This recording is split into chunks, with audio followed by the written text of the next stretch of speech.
people come to me and they say, how do I become a professional jiu-jitsu athlete?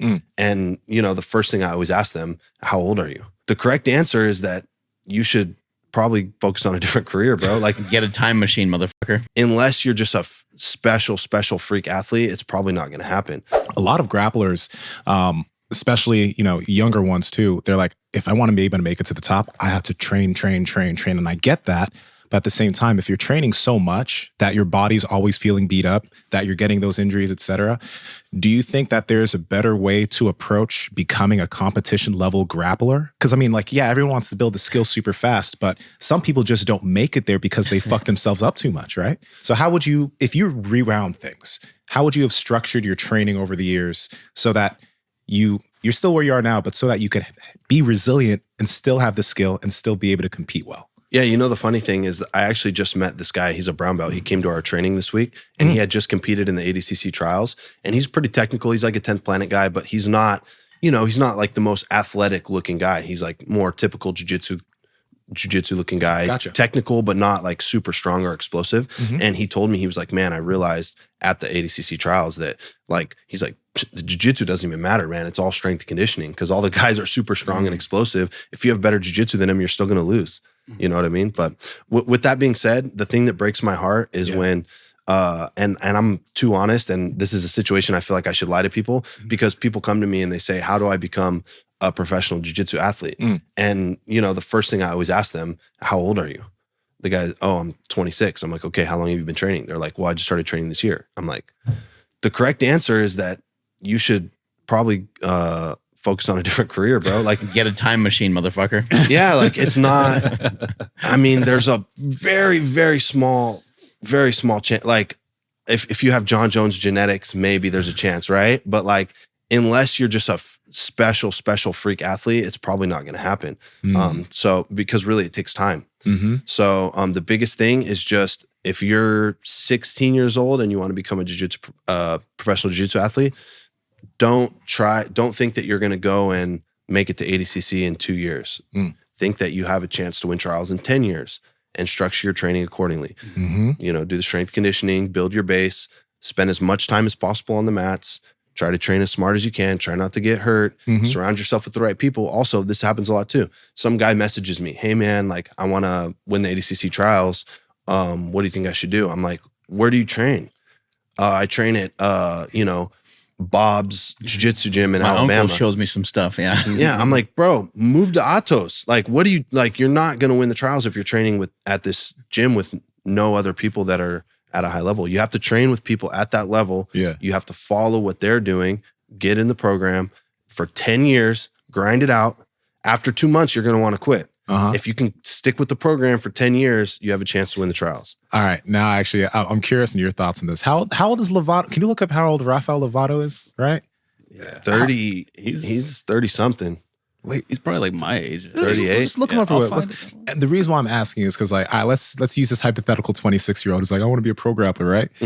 If he or she were to give themselves 10 years, right, being smart, taking care of their body, because I've seen some really great in shape 36, 38, 40-year-olds, if they keep themselves healthy, there might be a chance for them 10 years down the road if they're smart about their shit, even though they don't have the gift of youth right now, right? The problem is that person is going to be 38 with 12 years of training, but Lovato's 38 with 30 years of training. Yeah, I know. You know what I'm saying? So, and he's, you know, became a world champion when he was however old, let's say like 28, and he's competed at 10 ADCCs. So he has all that experience. He's done 10 ADCCs. Yeah. He's competed against the best of the best for 20 years. So now, because he has all that experience and all the technical strategy, everything, now he can still compete. Yeah, he's 40.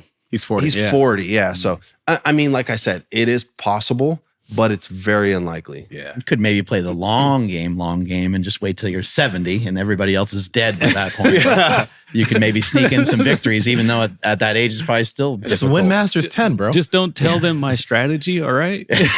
But what I will say, what you can do as a 26-year-old, if you want to make a career in jiu-jitsu, spend as much time as you can doing jiu-jitsu. You're not going to make money as a competitor, most likely, but you can get respected enough by everyone in your area as, okay, he's one of the best local guys. He has legit jiu-jitsu. Maybe he's won the Pan Ams at Master 3 a couple times. He won the Masters Worlds. He's a well-respected jiu-jitsu athlete. He's not making his career as an athlete, but he's proven his technique and his jiu-jitsu through competition at whatever level it is that he can compete. And then you have to get good with people, be a people person, be a good coach, and then you can open an academy and you can make a living through jiu-jitsu that way. BJJ is the gentle art, but it doesn't feel so gentle when you get back home from a hard session. If you want to be able to do it for a long time without chronic pain, you have to strengthen all aspects of your body. Build resilience from the feet to the neck. Untapped is a strength program that I made for martial artists and grapplers on the ATG app. We work the body in all of its ranges and develop strength in key areas that are mostly overlooked: the groin, feet, hands, neck, and all of the way the spine moves. You'll also be able to gain some muscle, and that's definitely a good thing when it comes to jiu-jitsu. On the app, if you send in your form for any movement you're unsure of, you'll be able to get form coaching within 24 hours. So if you want to join Untapped, click the first link in the description to save on your first month of coaching. And also, you can join the free Untapped Discord down below. There's over 800 martial artists, grapplers, and athletes in there, and they ask questions when it comes to nutrition, jiu-jitsu, and training. So join us there. What about some of the guys that you coach and you see them they're kind of wearing it each day? You know, they're just like drained and their shoulders bothering them and stuff. You just kind of say, hey, man, welcome to jiu-jitsu. This is the way it is. If you want to be a champion, you're going to have to show up tomorrow and the next day and so on. Or do you say, bro, we need to dial this back a little bit? No. I'm like, man, however you feel, I feel way worse. So shut up. Just shut up and go train. I dig it. Yeah. Because I have one kid, he's like one of my best friends. His name's Renee. He's like my little brother. Yeah. And it's like, he's like, Mason, you know, my back's a little sore. I don't know if I can train today. And I'm like, Renee, are you injured or is something hurting? You know, you have to be able to differentiate. And I explained to him, there's a little voice in the back of your head. Joe Rogan calls it your inner bitch. And it's that lazy little voice in the back of your head. And the little voice is saying, I can't train, my back's hurt. You have to differentiate. Is it the little voice in the back of your head that's trying to make an excuse because you're tired and you don't want to train? Or is it something that's injured and you have to not train so that you can let it heal? He's like, oh yeah, I think you're right. And then he goes and trains, right? So I think it's important that you have to be honest with people. You don't want to push people too hard and then they get injured and they become overtrained and then they don't perform well because they're overtrained. So you have to find the balance. But most of the time what I've seen, most of the younger kids or the guys that say that they want to be successful, they want to be successful, but they don't really want to be. You have to really want it. You have to want it more than that guy that you're going to compete against. Yeah. Like that guy that beat you at the last tournament, he's training today. And he already beat you last time.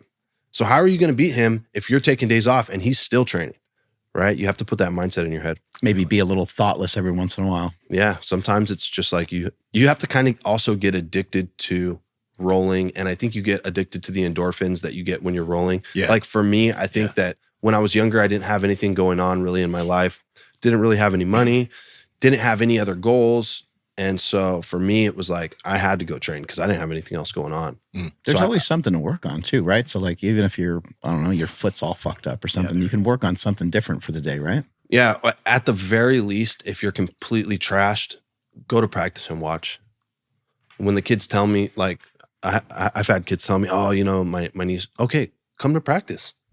If you're injured, you don't just stay home and watch TV. Come to practice, watch the training, be a part of the team. That's what all the professional sports players do, right? Professional basketball teams, football teams. If guys are injured, they're sitting there at the games on the sidelines. They're going to practice, sitting on the sidelines, right? You don't just get a free pass. I fully agree with what you said right there too. But on the bottom tier, and do what Mason said. Go to practice and watch, but also watch jiu-jitsu. Watch good jiu-jitsu, because one thing that's been helping me a lot in those periods where something happens and I can't train for a bit, I'll watch guys who I'm like, I really like the way they move, and I'll just watch their matches over and over and over again and just kind of put myself in their position if I know they've won. And it helps me because when I sometimes go back to practice, I'll end up partially doing things that I watched. I'm like, oh shit. So that shit like internalizes somehow, 100%. I've picked up just a couple random details from watching random guys. The best things that I've picked up, I got from watching my professor Kyle, because I'm also learning his curriculum. I'm learning his techniques. So I think it's important for me personally to watch his matches and his jiu-jitsu, and I've picked up things that he's never taught me just from watching him compete as well. Do jiu-jitsu practitioners, do they need a dose of wrestling? Because wrestling is not just single leg and double leg. It's wrestling practice is like known to be brutal. Yeah, I think that aspect of it can definitely help you. Any of my students that if I were to start a team, I would have my students work on a lot of wrestling because I do think it can help. But with that being said, you don't have to have good wrestling to become a world champion in jiu-jitsu because you can pull guard, right? If you have a solid guard and you have solid passing, you can leave out the wrestling. But if you don't have a good guard, you can't leave out the wrestling, right? Because then if you're like just a top heavy guy, like let's say you just like passing, that can't be your only thing. Because then if you go against a wrestler, you're not going to be able to get him down, you know? So you have to either be good at wrestling or guard. I've always tried to be kind of even in all aspects. Me personally, I try to be well-rounded. But if you are going to have a hole, you can't have it be both of those things. Check out the episode we did with Mason Fowler coming out on Monday right over here. And if that episode's not out yet, check out the episode we did with his upcoming opponent, Nicky Rod, right here. Who wins? We'll see.